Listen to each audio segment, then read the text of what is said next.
Boa tarde a todas as pessoas aqui presentes. Queria cumprimentar a Maria Mercedes, que está visitando a gente aqui da Espanha, o Henrique Botelho, de Portugal, o mais brasileiro dos italianos, o Renato Tasca, e ao mestre, com carinho, o Emerson Meri. Eu vejo um tantão de rostinho amigo aqui, então, sabe que é um saco ficar com essa luz aqui no rosto, né? Ainda mais uma criatura com enxaqueca, então dificulta um pouquinho ver. Eu estava querendo ficar vendo o Casarim, porque ele já mandou uma mensagem dizendo para eu falar devagar. Eu vou empolgando e vou falando cada vez mais rápido. Então, Casarim, você dá aquele sinalzinho de vai desacelerando, para eu poder facilitar a vida dos amigos espanhóis, tá? Eu também estou bem nacionalista nessa história dessa ordem e progresso aí, né? É o clima das Olimpíadas. Quem sabe, né, Henrique, daí em 2016, quem sabe, a gente não vê um SUS lá no estádio de abertura. Eu acredito muito naquele ditado, assim, não sabendo que era impossível, foi lá e fez. Quem sabe, gente, né? Mas, assim, a gente fica olhando esse termo que foi colocado, o tema, né, que foi colocado para a gente, gestão do cuidado compartilhado em redes de atenção à saúde. Mesmo que a gente restrinja muito as dimensões de cada um desses termos, mesmo assim, é difícil, né? Se a gente ficar pensando a questão da gestão, né, a gestão na perspectiva de administrar, dirigir, gerenciar, governar, regular. O cuidado, a gente entendendo assim, como se fosse de uma forma refletida, de uma forma bem feita, com diligência, com atenção, com vigilância, com precaução. O termo compartilhado, né, com participação, tomando parte de, e redes, que é o que eu vou fazer o mais restritivo, é um arranjo organizativo para garantir a integralidade, porque a gente vai entrar mais em detalhe daqui a pouco. Mesmo assim, mesmo reduzindo muito essas dimensões, é um desafio terrível de grande. Tá? O Marques, é você que vai passar, Marques? Aí eu fico vendo assim, esse desafio para um país que tem uma extensão com dimensão continental. Aí, Henrique, nós temos aqui um município, que é Altamira, que fica lá no Pará, que dá 2 vezes o tamanho de Portugal. Ao mesmo tempo, a gente tem um município com 4 km². Então, é uma diversidade que nós temos muito grande nesse nosso país. Uma população que já passa, segundo estimativa do IBGE, os 190 milhões de brasileiros. E isso colocado não é de forma homogênea no país, né? Concentrado muito na região urbana e sudeste e sul. Nós somos unidade federativa, são 27 estados, com 5.565 municípios autônomos. E essa mesma Constituição que estabeleceu a autonomia dos entes federados colocou para a gente a responsabilidade de ter um sistema universal, público e gratuito de saúde, entendendo a saúde como um direito. Então, o Padilha fala muito isso, o Elvésio falou aqui hoje de manhã, que o Brasil é o único país com mais de 100 milhões de habitantes que assumiu esse desafio. Então, só para vocês perceberem. Mas tem mais. Isso aqui eu colei, Tasca, de uma história da OPA de 2008, né, que fica falando um pouco dessa questão do baixo desempenho do serviço de saúde, isso juntando, né, com a questão da dificuldade de acesso, o uso e ineficiência de recursos, existe uma baixa satisfação dos usuários. Ontem o Ed estava mostrando aqui que isso, a atenção básica, está tendendo a mudar, tomara que persista, né, essa tendência nossa. Ainda tem a questão do financiamento insuficiente, falta de recursos humanos qualificados, não satisfeitos, junto a isso, a tripla carga de doença, nós temos o envelhecimento populacional e com a fragmentação grande dos serviços de saúde. Bom, se não está satisfeita ainda, tem mais. Então, assim, em vez de ficar só mostrando todas aquelas nossas coisas que nós já conseguimos, são imagens impactantes, que é o que a gente ainda tem, e que a gente não quer, que colocamos para a gente como desafio para superar. Mulheres dando à luz em calçada. Isso, infelizmente, acontece no nosso país. Tá? Gestantes ainda sem pré-natal. A gente viu alguns dados que dizem que nós já temos pelo menos 80%, cerca de 80% das mulheres estão realizando 7 consultas de pré-natal. E ontem o Eider estava falando que 70% daquelas que fazem pré-natal já tem a questão do vínculo. Só que a gente tem que focar naqueles 30% que ainda não são, não têm o seu parto direcionado, né, para uma maternidade. Nós temos, infelizmente, ainda uma realidade de gestantes e bebês que peregrinam, buscando um local, né, a mulher procurando um local para parir, e bebês sem acompanhamento. Temos os pronto-socorros muito cheios, pacientes no chão. Eu tive a oportunidade de ver, infelizmente, nas portas de urgência, já viram triliche? Maca triliche, que fica o paciente em cima, uma tábua no meio e no chão. Então, assim, é uma situação que dá um aperto no coração da gente encontrar. É uma realidade que a gente ainda tem no nosso país, com a ausência de regulação de leitos, com a inexistência de classificação de risco adequada. Vai, Marx. Com os postos de saúde ainda lotados, tá? Onde a atenção básica não é priorizada, as unidades básicas de saúde em espaços inadequados. Nós estamos mudando isso, né, eu vou mostrar um pouquinho mais para frente, com a ausência de estratégias para poder colocar a atenção básica como ordenadora do cuidado. Cracolândias, tá? Por quê? Porque a gente tem modelo de atenção que não leva em consideração a necessidade de ações intersetoriais e também a ausência de serviços de saúde que seja diferente para poder atender a diferentes necessidades. Aí eu queria mostrar para vocês aqui, uma ferramenta gestora, que eu acho que, se a gente juntar o índice de desempenho do SUS enquanto ferramenta, e mais o PIMAC, nós vamos ter 2 ferramentas potentes para poder aprimorar o nosso processo de gestão. E aí, vocês vejam que, se fosse azulinho, era que estaria a melhor situação, os de desempenho. Mas veja como é que nós ainda estamos vermelhinho, laranjinha e amarelinho. Significa um baixo desempenho ainda do nosso Sistema Único de Saúde aqui, no nosso país. Próximo, Marx. Esses aí são alguns indicadores compostos mostrando como é que é a performance da atenção básica. Melhorou, né? Está mais azulinho, tem umas concentrações lá em cima. Não assustem para o próximo agora, que é a questão da média e alta complexidade. Olha como envermelhou geral. Tá? Então, assim, para poder a gente ficar atento ainda do tanto de dificuldade e do tanto de desafio que a gente tem que enfrentar na construção e aperfeiçoamento do nosso Sistema Único de Saúde. É preciso mudar? Uai. A parte que passei em Minas é uai. Se é possível, não, nós precisamos, né? Pelo que a gente botou aí, precisamos. E esses desafios não é para poder a gente esmorecer.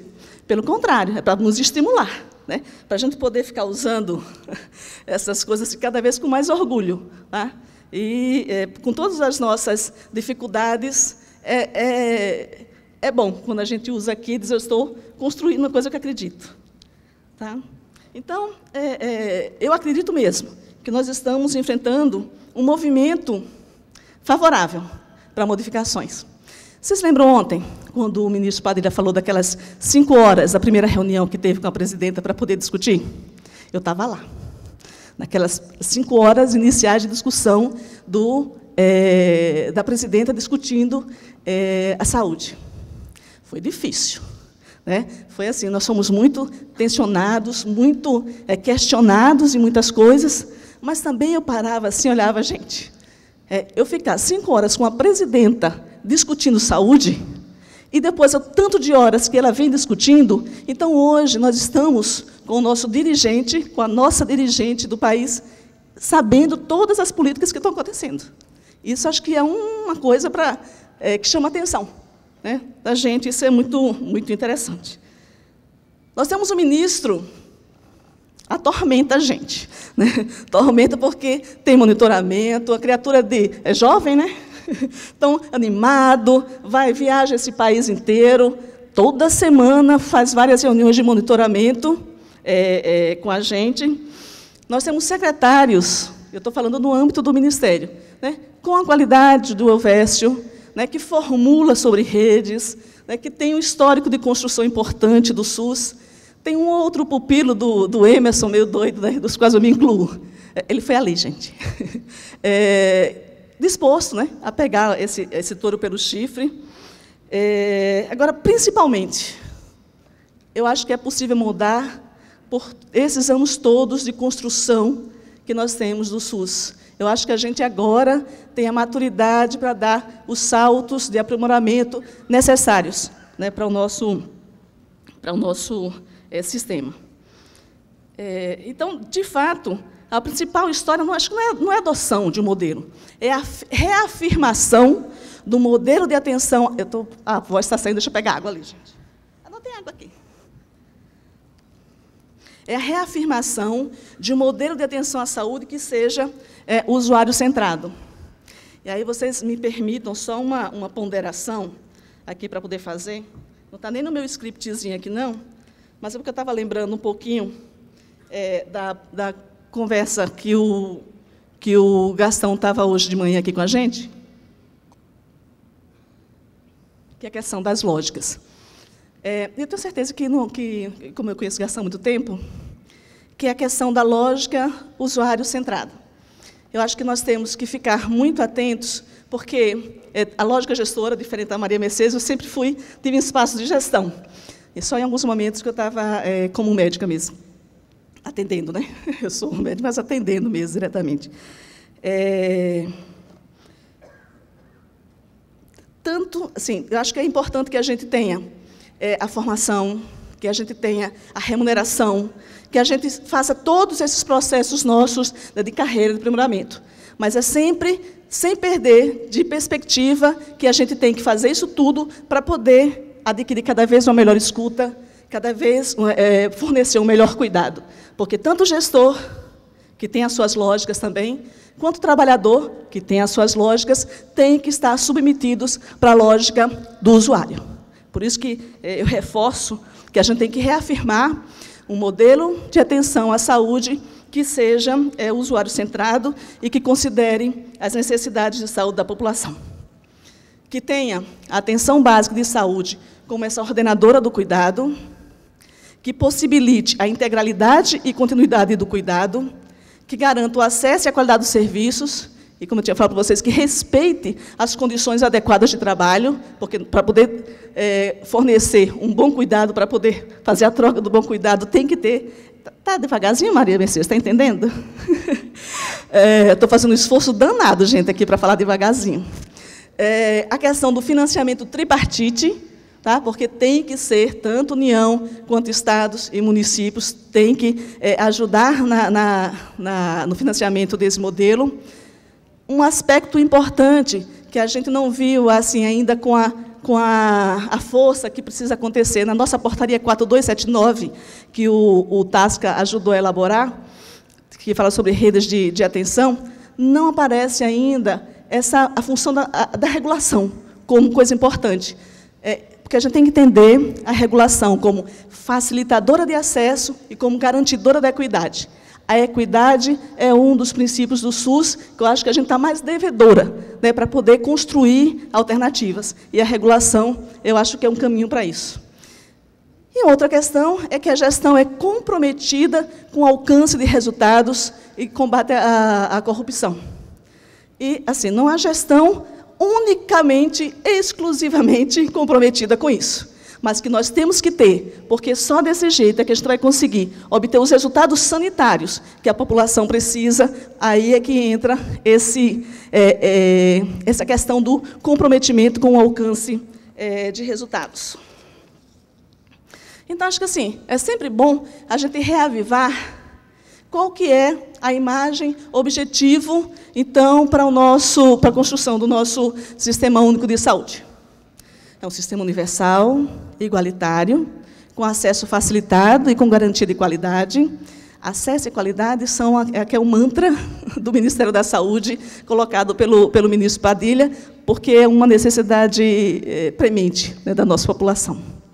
Regulado para garantia de equidade, com classificação de risco, para poder atender primeiro a quem mais precisa, diverso, para atender os diferentes, resolutivo, integrado, rápido, com atenção básica, sendo a ordenadora do cuidado, intersetorial, usuário centrado, com participação social, democrático em todos os níveis, integral, com percursos claros para o usuário atender às suas necessidades de saúde. Acho que não custa a gente ter sempre reavivada essa imagem objetivo na nossa cabeça. Aí, Marx. E isso se constitui um grande desafio, né? Como é que a gente consegue desenvolver o SUS, estabelecendo a coerência entre esse modelo de atenção, de organização e gestão, garantindo a maior efetividade, eficiência e qualidade sistêmica? Tá? Então, de fato, a gente tem que lançar mão de algumas estratégias que a gente está dizendo que são fundamentais para poder garantir o processo de integração sistêmica. E é aqui que entra a discussão da conformação das redes de atenção à saúde em busca dessa integralidade do cuidado. E não tem dissociação, a atenção básica se constituindo enquanto a base da rede de atenção à saúde. Por quê? Porque ela é a melhor estratégia para produzir melhorias sustentáveis e uma maior equidade. E quais seriam, então, essas diretrizes dessa rede de atenção à saúde? A questão da busca da integralidade, e aqui eu queria fazer de novo um parênteses. A gente termina fazendo algumas opções conceituais, tá? Com relação à questão da integralidade. Para mim, essa é a questão fundamental da constituição de uma rede de atenção à saúde. E aí a opção conceitual que eu termino fazendo para poder entender essa questão da integralidade, e aí eu digo isso para vocês vão entender, porque eu não chamo de rede de atenção básica, não chamo de rede de reabilitação, nem chamo de rede de promoção.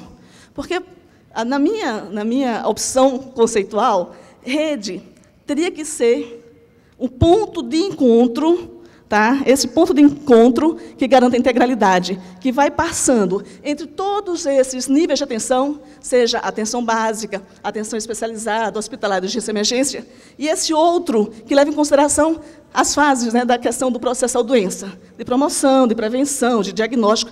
Essas ações e serviços organizados para poder atender a esses dois movimentos, neste ponto de encontro é que acontece a integralidade, e aí é que faz sentido ter uma rede de atenção à saúde. Por isso que eu acho que a principal questão é a questão da integralidade, e é para isso que a gente utiliza a estratégia de rede de atenção à saúde. Atenção básica, como a ordenadora do cuidado. A questão, eu já falei para vocês, do mantra, do acesso e qualidade. Eu estou pegando colo aqui para poder saber se é aqui que é o melhor lugar para eu poder falar sobre a questão da imagem de rede. Tá? Eu acho que eu fiz uma cola para mim enquanto estava vendo, acho que é mais na frente.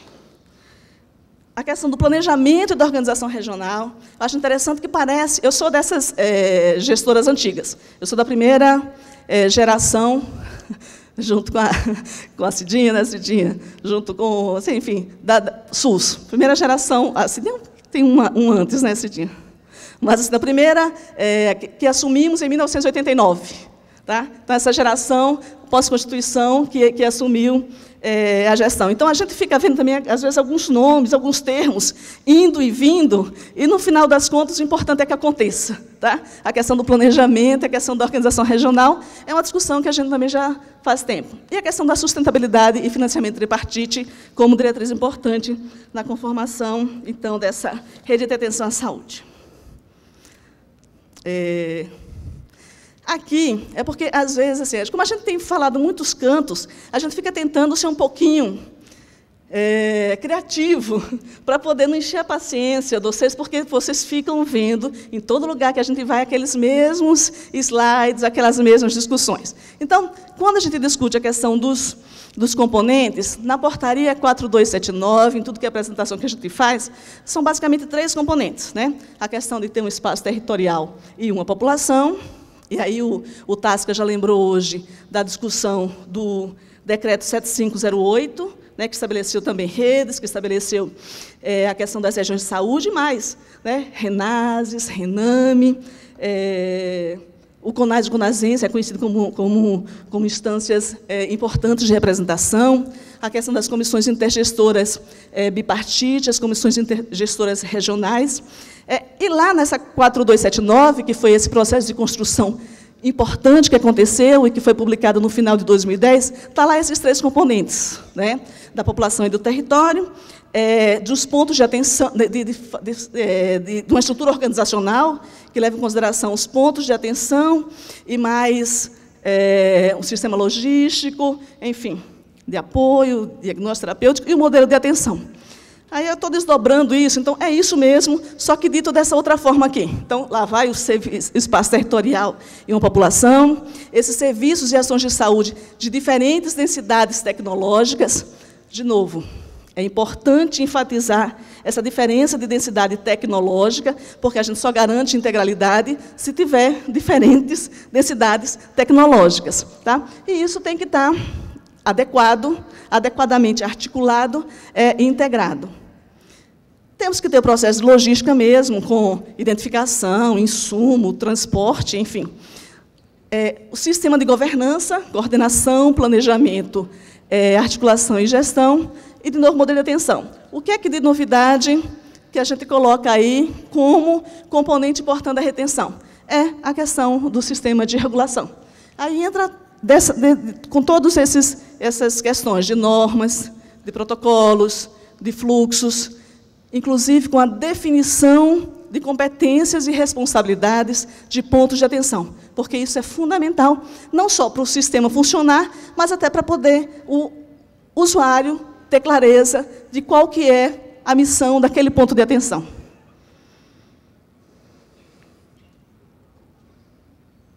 Eu prefiro falar rápido, parece que a gente gasta mais esforço falando devagarzinho. Maria Mercedes, você me deve essa, tá?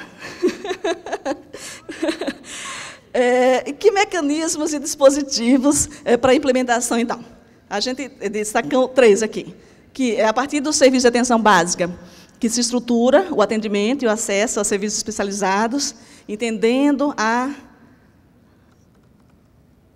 atenção básica, uma porta de entrada preferencial, os investimentos em tecnologias de informação e de comunicação, então, vem prontuário eletrônico, sistemas informatizados de regulação, e outros instrumentos, novos instrumentos, telesaúde, apoio matricial, enfim, para poder ver se consegue superar essa distância entre os profissionais de atenção básica e especializada. Aqui que eu tinha botado a minha colinha, eu só queria fazer esse parênteses de novo para vocês. Não, pode voltar, ô Marques. É aqui mesmo a cola. Que é com relação, assim, falando de redes de atenção, para a gente poder tentar, assim, evitar algumas imagens já estabelecidas. Não vou dizer para tentar evitar, não. Eu evito usar a imagens como rede, né, aquele negócio de rede de pescador, ou rede oceanoteia, ou o que for. Por quê? Por conta, de novo, da questão da lógica. Se eu estivesse utilizando a lógica do pescador ou a lógica da aranha, acho que não teria problema. Mas se eu penso na lógica do peixe ou do inseto, é aquela pessoa que é capturada de comida. Tá? Então, por isso, é que eu prefiro evitar de utilizar essas imagens, né, que eu acho que não ajudam a gente no processo de construção, e eu prefiro lançar a mão daquilo que o Emerson estava dando uma palestra para a gente recentemente. Semana passada? 2 semanas atrás. Que, assim, a gente tem tantas multidões dentro da gente e que tem várias figuras intercessoras, né? E aí lança mão, acho que foi da Clarice Lispector, para poder dizer que, às vezes, a gente não consegue dar conta de utilizar imagens já instituídas para poder construir o novo.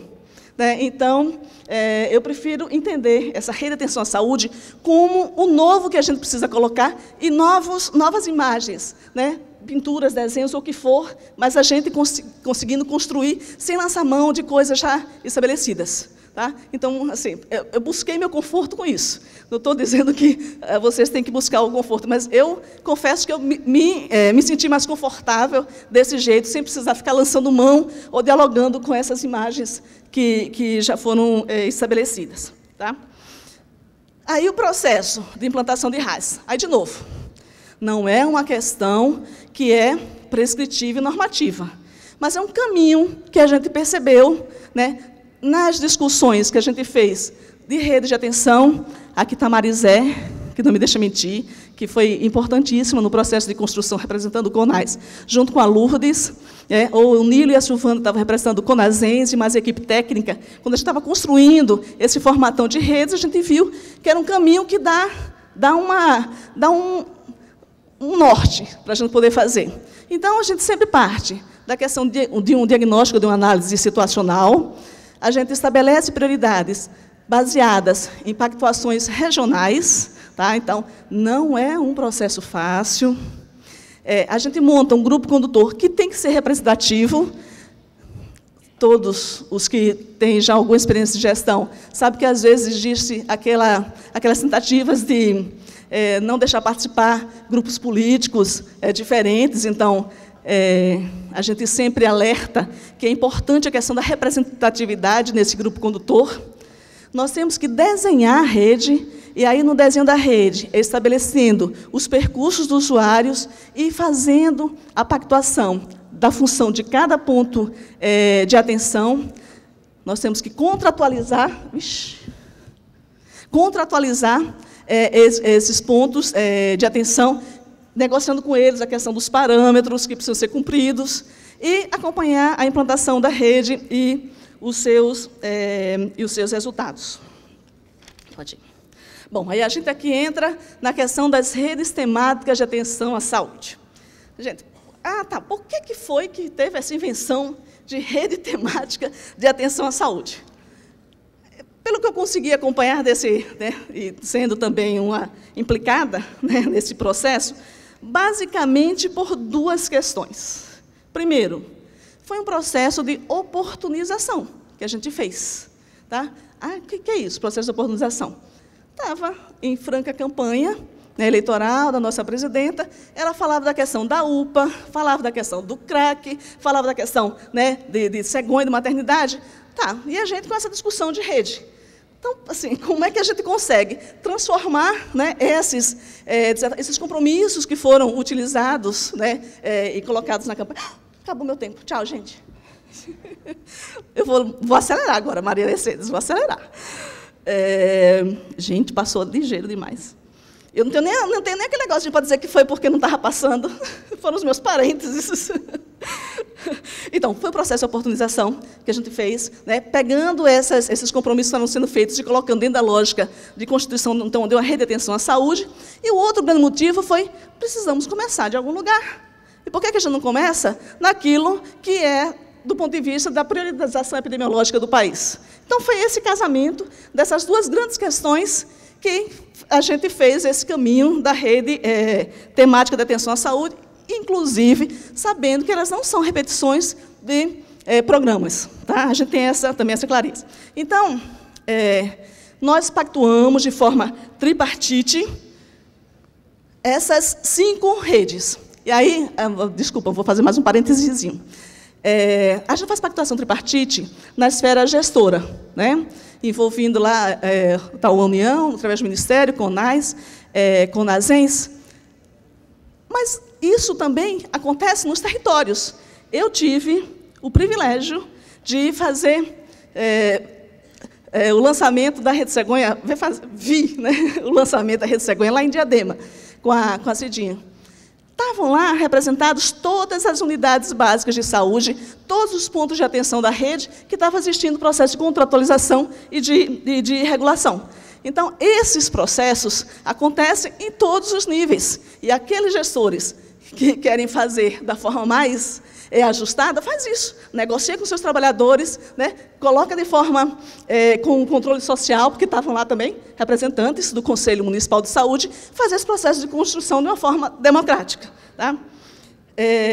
Aí, na rede tem a Rede Cegonha, nós temos que tem um recorte mais obstétrico e neonatal. A gente geralmente faz esses recortes através de agravos ou de algum aspecto de vulnerabilidade que tenha. Na Rede Cegonha, temos que reconhecer que as mulheres estão numa situação de vulnerabilidade. Nesse momento, não é doença, mas é um momento vulnerável na vida de toda mulher. nós temos a rede de atenção às urgências e emergências, por quê? Porque hoje o imaginário que a gente perde, né, na disputa desse coletivo brasileiro é que o SUS não presta. Por quê? Porque os prontos-socorros estão lotados, então a gente tem que fazer esse enfrentamento também, através da rede de atenção à urgência e emergência. Tem a rede de atenção psicossocial, e a gente está priorizando, então, o enfrentamento do álcool, do crack e outras drogas. A gente tem um plano crack que é possível vencer. Tem a rede de atenção às doenças crônicas, e a gente começou iniciando pelo enfrentamento do câncer de mama e o câncer de colo de útero, sem desconhecer que tem outros importantes, né? A gente não pode desconhecer o câncer de próstata, nem os cânceres de cabeça e pescoço, que a gente vai ter que enfrentar, e fora todos os outros eixos que a gente tem que enfrentar também. A rede de cuidado da pessoa com deficiência, e a gente está dando um enfoque um pouco maior na questão da reabilitação. Isso é só para ter uma visão, para poder reforçar que a atenção básica é base mesmo para a sustentação, onde todas as redes têm que se levantar. Eita, Ana, dá 5 minutinhos? Eu vou falar nordestinamente agora. No final, alguém grita gol para mim aí. Pode ir, Marques. Da atenção básica, então, como ordenador e coordenador do cuidado, pode ir no próximo, assim, algumas iniciativas para a gente poder dizer que a ABS realmente está sendo colocada como centro da nossa política de saúde. Então, vê aí a questão do Melhor em Casa, que é coordenada pela atenção básica, né? Consultório na Rua, que é componente da rede de atenção psicossocial, mas é coordenada na atenção básica. A Academia da Saúde, que é junto com a Secretaria de Vigilância à Saúde, mas que tem a coordenação também na atenção básica. Vários programas importantes, a questão de reforma, ampliação das unidades básicas de saúde, porque tem a ver com a questão da ambiência. A ambiência é bom para o trabalhador, a ambiência é melhor para o usuário. O PSE, que também já foi colocado aqui em outros momentos. Então, não vou repetir aqui as funções de atenção básica, porque no caderninho vocês receberam na pastinha de vocês, nesse trenzinho de vocês, nessa sacolinha, como é que é o nome disso, gente? Nessa mochila que receberam, tem a política de atenção básica e tem dizendo isso, da importância, então, da atenção básica, de ser base, de ser resolutiva, de coordenar o cuidado e de ordenar as redes.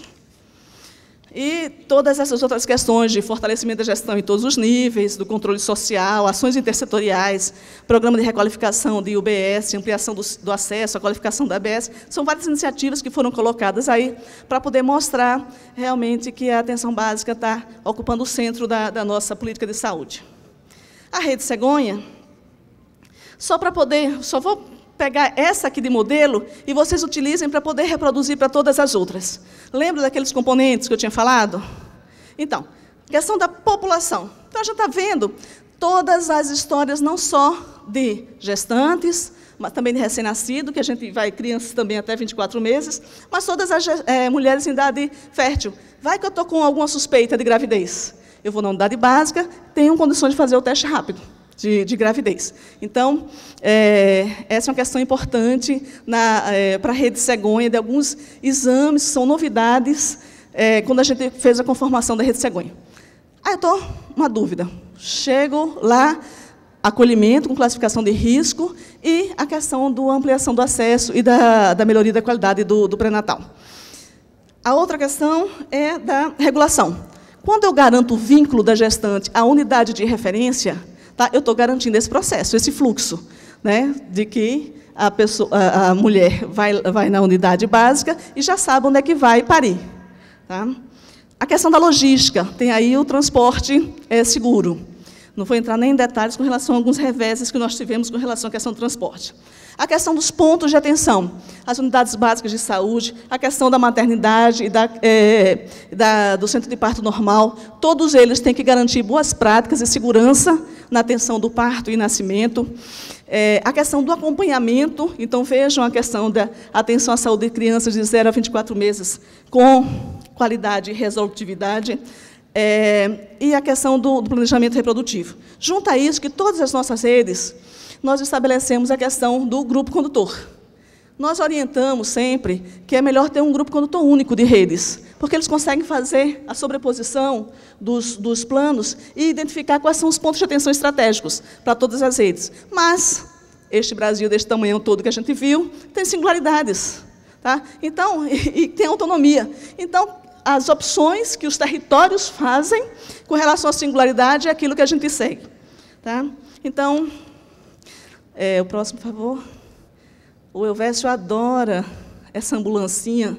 É porque ele não percebe que atropela um ali. Repare, quando estaciona, passa por cima... Olha, passa por cima de um. Ele não percebeu isso ainda, que a gente atropela uma pessoa para poder estacionar. Então, só para ter uma visualização, vocês já viram isso hoje de manhã, então não precisa repetir.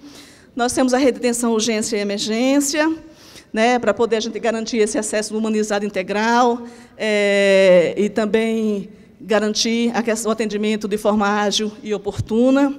Nós temos alguns componentes, promoção e prevenção, eu esqueci de falar também na cegonha, mas aqui, por exemplo, a questão da academia, da saúde, com a questão dos exercícios e do acompanhamento, para a questão da hipertensão, diabetes, obesidade, a questão do trabalho conjunto que a gente faz com a SVS, né, para poder ver a questão dos acidentes de moto. O Elvésio tinha falado hoje de manhã também dessa epidemia que a gente está tendo, e a questão da violência contra a mulher, que a gente também precisa enfrentar.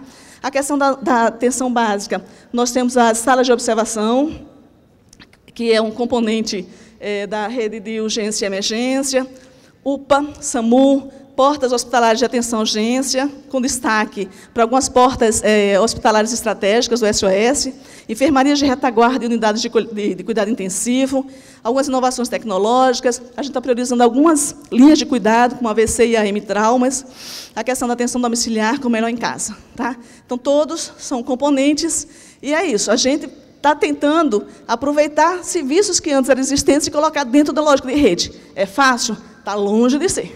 Está longe de ser. Tá? Mas é um esforço que a gente está pegando esses pontos de atenção, que a gente sabe que são fundamentais, e colocar dentro de uma lógica de rede, que significa que eles têm que estar articulados, né? Tem que ter um processo de coordenação. Aí, só para vocês verem o SOS Emergência, aquilo que eu falei, essas portas estratégicas prioritárias, até final de 2013, nós vamos estar com 40 para poder enfrentar. Tem o Melhor em Casa. O Melhor em Casa, com esses todos os objetivos, também é coordenado pela atenção básica. Só para vocês também terem uma ideia, esse sem movimento, né, de como é que seria uma visualização da atenção básica. A rede de atenção psicossocial tem várias diretrizes, né? Uma das questões fundamentais é a questão da autonomia, tá? Para quem é usuário da crack e outras drogas, e a questão dos transtornos mentais, isso é fundamental, né? Principalmente o TICA sempre reforça muito isso, a questão de ter uma renda e a questão de ter uma moradia. Isso faz parte da elevação da consciência, né, cidadã, né, desses usuários que eu me referi. A questão, principalmente aqui, de serviços diferentes para diferentes necessidades. Aí também é uma mesma visualização de como é que seria essa rede. Estou acelerando. Nas redes crônicas, nós temos 4 eixos. Eu já falei para vocês, tem o eixo do câncer, o Elvésio falou de manhã do eixo renal-cardiovascular, do eixo respiratório e do eixo obesidade. Rede de cuidado à pessoa com deficiência, tá? Com esses objetivos, a gente está enfocando as áreas de deficiência auditiva, física, visual, intelectual e ostomias, tá? E a gente está dando uma concentrada um pouquinho maior na questão dos serviços de reabilitação. Também são uma visualização da rede. Só volta um pouquinho, Marx, que são os componentes, né? Tem o C, a oficina ortopédica, serviço de atenção odontológica, atenção hospitalar, aí a visualização, e alguns passos que a gente conseguiu dar. Tá? Nós, na Rede Cegonha, temos 4.129 municípios aderidos à Rede Cegonha. Lembre que eu falei que é 5.565 que nós temos no país? Então, já tem 429 aderidos. Cerca de 2 milhões de gestantes cobertas e 2.485 municípios com pagamento pré-natal. Ah, os municípios já estão recebendo? Não, gente, aí ia ser fácil, né? A gente ainda está repassando para o Estado, que tem que repassar para o município. Isso a gente esperava que acontecesse, mas estamos tendo algumas dificuldades para poder essas coisas acontecerem. Na rede de urgência e emergência, apenas 2 estados ainda não têm o seu plano de ação de redes de urgência e emergência, que é Paraíba e Acre. A gente está tentando ver como é que a gente consegue acelerar o processo lá. E na RAPS tem 14 territórios, principalmente capitais, com o plano CRAC. Ah, Leda, mas que porcaria, que coisinha michuruca para vocês, né, estarem mostrando aqui. Gente, não é. Não é. Esse esforço aí significa, lembrem-se que tem que ter uma pactuação tripartite. Tá? A gente teve que identificar quais são as regiões prioritárias, a gente teve que fazer o desenho de rede, teve que estabelecer a questão do financiamento. Né? Então, não é fácil. Tem rede? Não, a gente não tem rede, não. Estamos construindo, mas a gente ainda não tem rede de atenção à saúde, que a gente pode dizer, atenção, vamos ver esse exemplo, esse caso de rede de atenção à saúde funcionando legal nos trinques. Nós não temos ainda este modelo, esperamos em breve possamos ter. Tá bom, e assim, tem algumas vinculações, algumas áreas de contato, a gente precisa construir essas histórias, a gente fazendo esforço. Consultório na rua, que eu falei para vocês que tem esse vínculo com a questão da rede de atenção psicossocial. Né? A atenção básica faz esse processo de coordenação, mas tem que ser uma conversa intensa com a rede de atenção psicossocial. O Melhor em Casa, que é a atenção domiciliar, e a questão da sala de observação, que também funcionam na atenção básica, e a sua interlocução com a rede de urgência e emergência. O pré-natal e acompanhamento da criança, que acontece na UBS, com a rede cegonha e a rede de cuidar da pessoa com deficiência. Né? O pré-natal acontece na unidade básica, e a prevenção de várias questões também, além da acessibilidade da atenção básica. Já foi falado aqui em alguns momentos a questão do NASF, e a gente reforça a atenção básica como porta de entrada preferencial, apesar de não ser única, porque a gente tem que reconhecer algumas especificidades que acontecem, por exemplo, na questão da RAPS, por exemplo, na questão da urgência e emergência, mas ela é a porta de entrada preferencial para todas as redes e para linhas de cuidado prioritária. Compartilhando, então.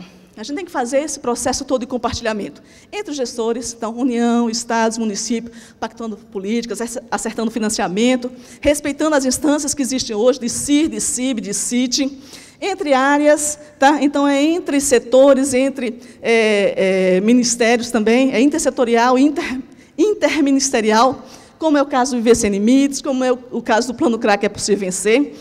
A Casa Civil atormenta a gente, não é Leon. A gente fica também sendo atormentado pela Casa Civil para a gente poder dar conta, né, de atender vários indicadores, né, que têm a ver com outros ministérios.